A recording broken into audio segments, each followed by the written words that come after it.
Today we're going to be talking about what I call Mopar wiring made simple. To start off with, I'm not a wiring expert, but this is what I've done on my 58 Dodge Coronet.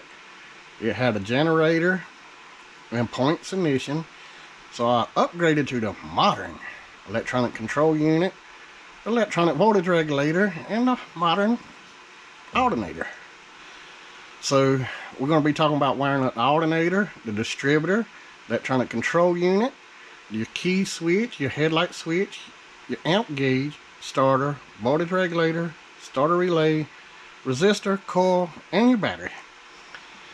But this is what I did on my 58 Coronet, which would work with your 70 Duster or 72 Dodge Demon. It will work once we get in all the details and show you.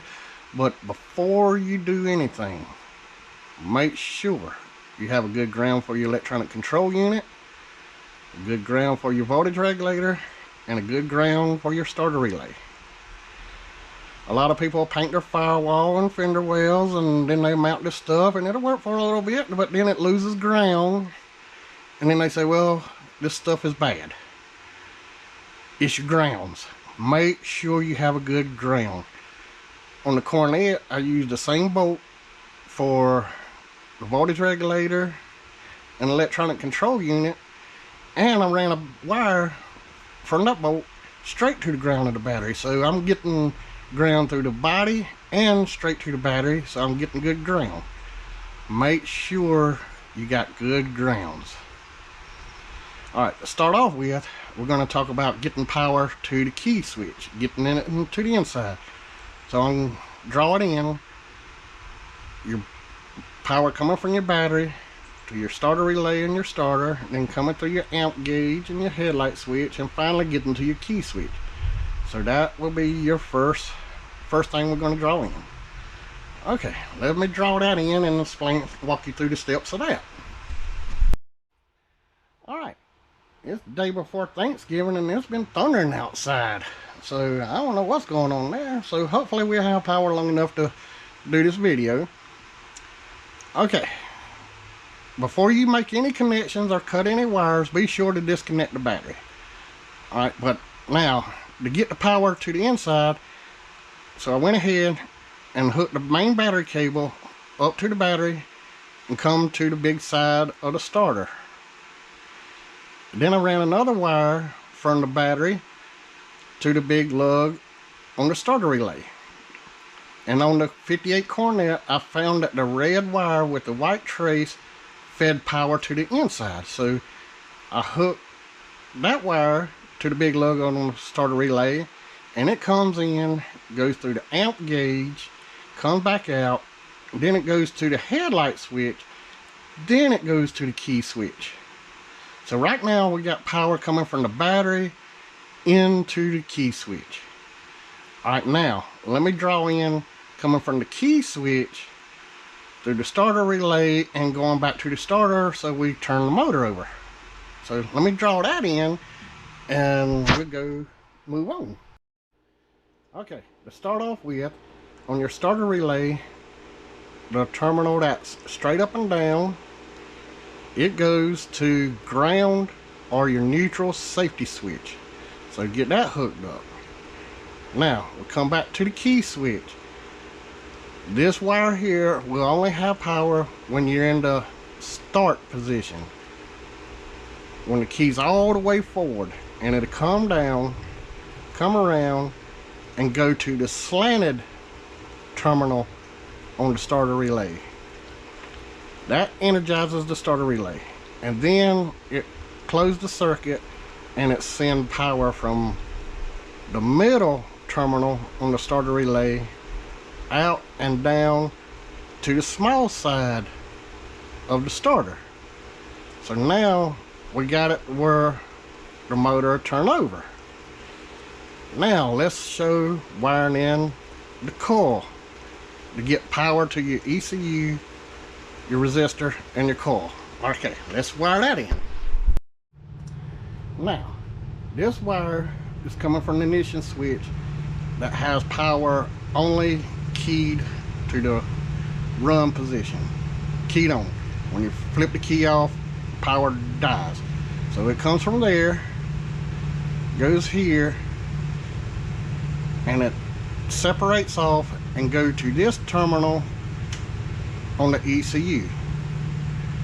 Then it comes down and go to the ballast resistor, go through the ballast resistor, and then go to the positive side of the coil. Now, some papers and some people say you need 12 volts at the coil for cranking. I've been running the 58 Dodge over a year wired up like that through the resistor, and it works. When the resistor gonna have 12 volts on that side until after it runs a little bit and it gets warm, and it'll start cutting the power back. But I done drove it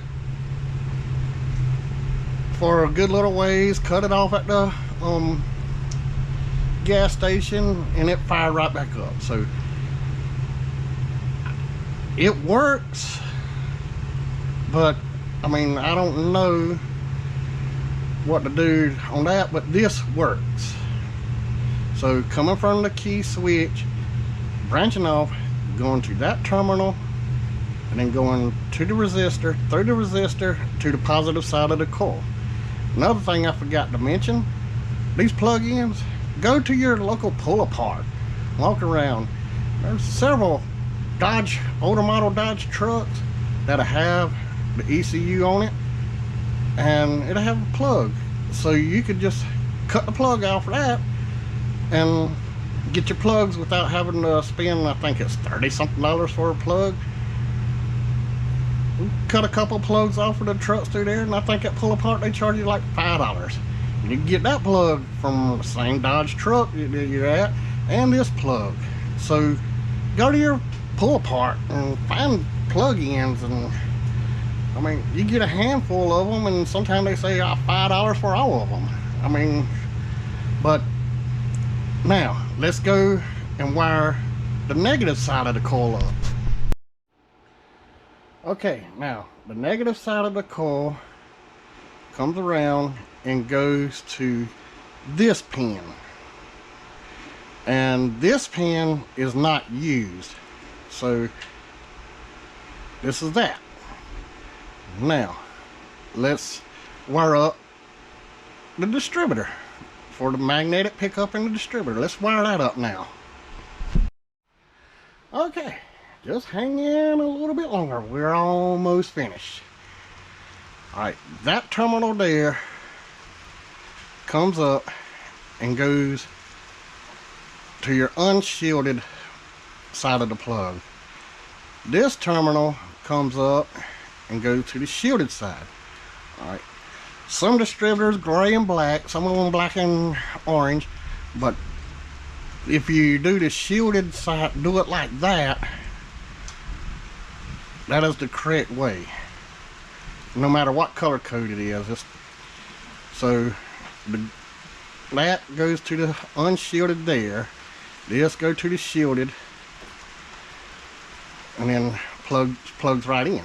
Alright, the reason why I chose green and purple here and orange and black there, if you go with the older style MSD like the 6AL, the old one that's still got the peels, your plugs for the distributor from the MSD will be purple and green, and that's the correct way for that, and your coil will be orange and black. But then you do away with resistor, and you have to have your a good coil that's I think it ohms out at like 3 ohms or something. It's the high power. You got to have a high power coil. So that's why I chose these two colors. So if I ever decide, well, I want to take this off, put MSD, my wire's already run for the correct color for the MSD, for the plug and the coil. So now the ignition system is done. Let's go to the alternator and show you how I've done the alternator to make everything charge. Now the large terminal on the back of the alternator that's labeled battery. I run it down, I run it all the way down, and I tie it back in to the large lug on the starter relay, because it'll go there and it'll feed back to the battery. So I do that one. The field wire terminal that's closest to the battery, I run it down, and I tee it in on the hot side of the resistor, but then I keep it branched off, and I go to this terminal, the very top one. So it comes from the top terminal, comes up, ties in with the ignition, so it'll know that it's got 12 volts or however many volts. That's why it's tied in, so it'll know, hey, I got voltage. And then it comes back up and go there. The field terminal farthest away from the battery post on the alternator, I just run it and it goes straight down to this terminal. This is the only spot it to go. It don't branch off, it just goes there. So now, this is the way I got my 58 Coronet set up. And it, like I said, it should work for your Duster and your Demons, and it should work for your pickup truck and older models with carburetor and electronic distributor and all that. But this is my setup. Okay, I'm gonna leave this here up for a little bit, give you time to where if you want to take a screenshot of it with your phone or anything, and so you'll be able to follow it. But this is the setup I got for my 58 Dodge Coronet. Do your own research. Make sure I'm correct on everything here, because I don't want to be the cause of burning your ride down, and then you say, well, I wired it up just like you did and it burned down. Do your research. This is what I did, and this has been working for me. I wanted to get this video out before Thanksgiving, so when people was around for Thanksgiving and everybody else watching football and you're a car guy, you have something to watch. Okay, well, thank you for watching, and check back later for other videos.